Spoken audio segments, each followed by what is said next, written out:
Duas histórias, duas posturas. Olá, espero que você esteja bem. Nós estamos aqui mais uma vez hoje para iniciarmos o estudo do livro de Êxodo, Êxodo capítulo 1. Mas antes é necessário que eu faça alguns pedidos. E o primeiro pedido é para que você não apenas curta, mas compartilhe esse estudo com outras pessoas, para que outras pessoas venham ser abençoadas. Outro pedido é para que você nos siga nas redes sociais, porque através das redes sociais da igreja você terá acesso aos dias, horários e temas dos estudos que nós disponibilizamos ali. Portanto, venha participar, porque certamente você vai adquirir mais conhecimento de Deus. E outro pedido é para que você leia todo o capítulo, no caso hoje o capítulo 1. E depois desses pedidos, vamos para o texto de hoje. Nós vamos ler aqui do versículo 6 até o versículo 10, que diz: Ora, morreram José, todos os seus irmãos e toda aquela geração. Os israelitas, porém, eram férteis, proliferaram, tornaram-se numerosos e fortaleceram-se muito, tanto que encheram o país. Então subiu ao trono do Egito um novo rei, que nada sabia sobre José. Disse ele ao seu povo: Vejam, o povo israelita é agora numeroso e mais forte do que nós. Temos que agir com astúcia para que não se tornem ainda mais numerosos e, no caso de guerra, aliem-se aos nossos inimigos, lutem contra nós e fujam do país. Portanto, agora nós vamos percebendo algumas coisas que são importantes considerarmos aqui no livro de Êxodo. Então, nós percebemos aqui, como lemos, que toda a geração ali de José, seus irmãos ali, todos eles então já haviam morrido e os israelitas então eram férteis, eles cresceram, se multiplicaram rapidamente e assim como a geração de José deixou de existir, também passou a existir um novo rei. E lendo alguns estudiosos aqui, alguns livros, né, alguns comentários, então a gente percebe que nessa fala aqui há provavelmente uma troca de dinastia. Portanto, uma dinastia imperava na época de José e agora, nesse novo momento, uma nova dinastia, então nova família, está ali no poder. E isso faz com que a gente perceba essa mudança de atitude, porque em trocas de dinastias, como a gente vai perceber, principalmente ali no Reino do Norte, então quando estivermos estudando ali o livro de Reis, a gente vai perceber no Reino do Norte, nessa troca de dinastias, porque o Reino do Norte Reino do Norte, quando me refiro ali ao Reino do Norte, Israel foi dividido, né, a partir ali da descendência de Salomão, então com Roboão, filho de Salomão, o reino foi dividido, então se tornaram dois reinos, o Reino do Norte e o Reino do Sul. Reino do Norte, capital Samaria, Reino do Sul, capital Jerusalém, e no Reino do Norte passou por 9 dinastias, 9 famílias distintas, e a forma como elas entravam, né, a gente vai perceber ali como que há uma postura na conduta do país. Portanto, agora nós percebemos aqui que há essa mudança a partir aí desse novo rei. Então, como falamos aqui, os comentaristas citam muito essa possibilidade de uma nova dinastia. É notório que sabe-se, portanto, dessa mudança de dinastia que realmente aconteceu no Egito e os estudiosos, portanto, vão falar que é provável que foi nesse período, então, que houve essa mudança de dinastia e, portanto, há uma alteração na conduta do governo, na forma de lidar com o povo ou com os povos que estão ali dentro do Egito. E, portanto, a gente vai perceber aqui essa mudança, porque Faraó aqui, no caso ainda não sendo chamado de Faraó, né, mas aqui a nomenclatura é rei, então vai falar no versículo 6, então subiu ao trono do Egito um novo rei, e portanto, esse novo rei, ele começa a perceber os riscos que existe para ele e para a descendência dele. Então, para preservar, então ali esse status de rei e da sequência, então, na sua descendência, ele vai observar quais são os riscos. E o risco que ele percebe é esse crescimento que acontece aqui, então, com os israelitas. Portanto, os israelitas crescem muito rápido e por isso ele vai fazer, então, vai chamar as parteiras, que isso vai acontecer aí a partir do versículo 15. Então, o rei do Egito ordenou as parteiras dos hebreus, que se chamavam Sifrá e Puá, quando vocês ajudarem as hebreias a dar à luz, verifiquem se é menino. Se for, matem-no. Se for menina, deixem-na viver. Portanto, o risco agora que ele percebe no povo israelita ali, agora a intenção é fazer com que os meninos não cresçam, então vai pedir para que as parteiras elas venham ali matar aqueles que forem do sexo masculino.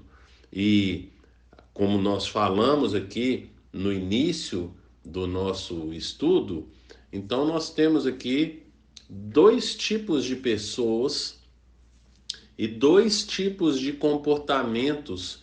Portanto, a gente percebe que o comportamento do rei, quando ele percebe os israelitas como uma ameaça, mas agora nós vamos perceber também aqui nas parteiras a conduta que elas passam a ter.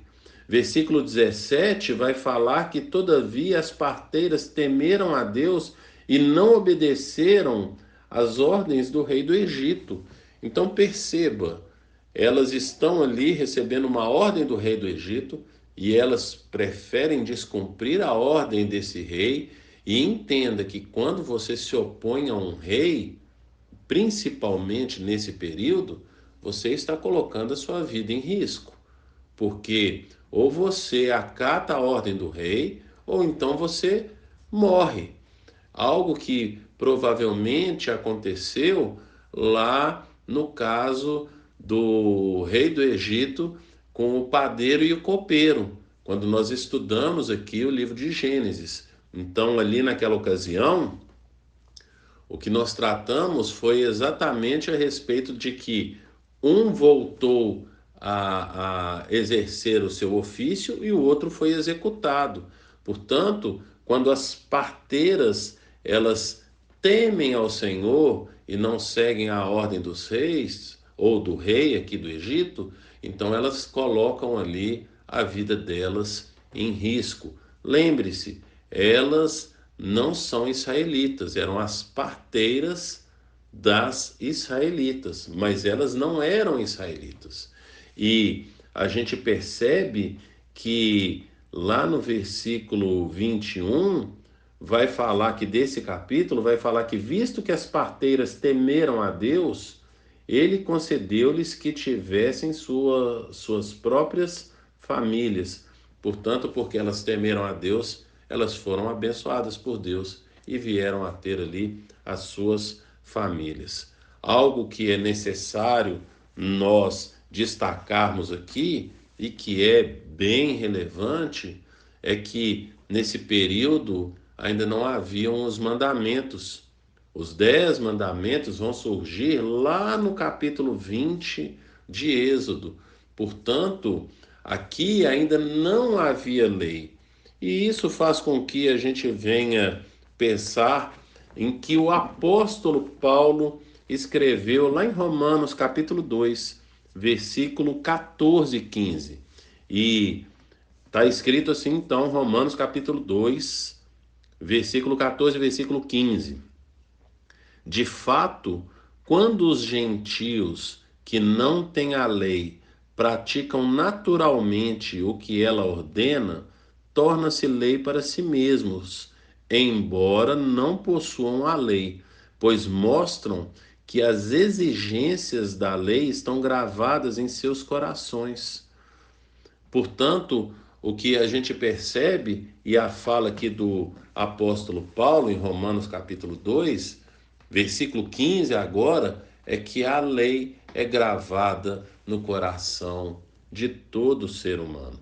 Portanto, quando nós olhamos para essa história e percebemos a atitude do rei do Egito e a atitude das parteiras, nós percebemos que nas parteiras elas tinham então essa lei gravada, e entre obedecer o rei e obedecer ao Senhor, a essa lei gravada no coração, elas foram obedientes ao Senhor, mesmo que isso lhes custasse a vida.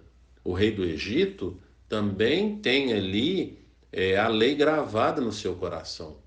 Mas o que acontece com ele é que, diferente das parteiras, ao invés de se sujeitar a essa lei do Senhor que é gravada no coração, ele opta em fazer a sua vontade, ele opta então em buscar os seus benefícios ali, portanto, e com isso ele propõe para o povo, e é assim que termina aqui o capítulo 1, lá no versículo 22, vai falar que por isso o faraó ordenou a todo o seu povo: lancem ao Nilo todo menino recém-nascido, mas deixem viver as meninas, se referindo ao povo de Israel.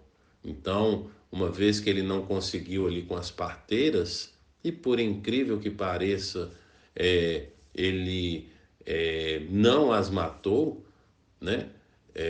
Agora ele incita então todo o povo, ao povo do Egito, se voltar contra o povo de Israel. Algo que nós precisamos tirar dessa, a lição que nós devemos tirar dessa história aqui do capítulo 1 é que nós precisamos seguir a lei do Senhor.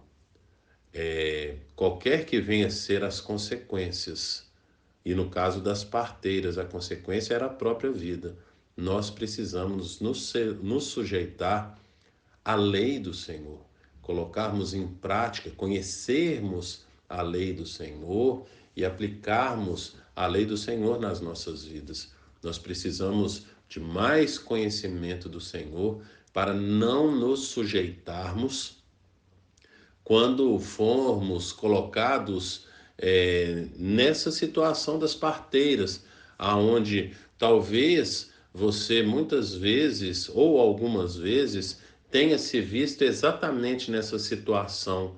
Eu vou fazer a vontade de Deus ou eu vou me sujeitar à situação, né, para que eu não receba um certo tipo de punição?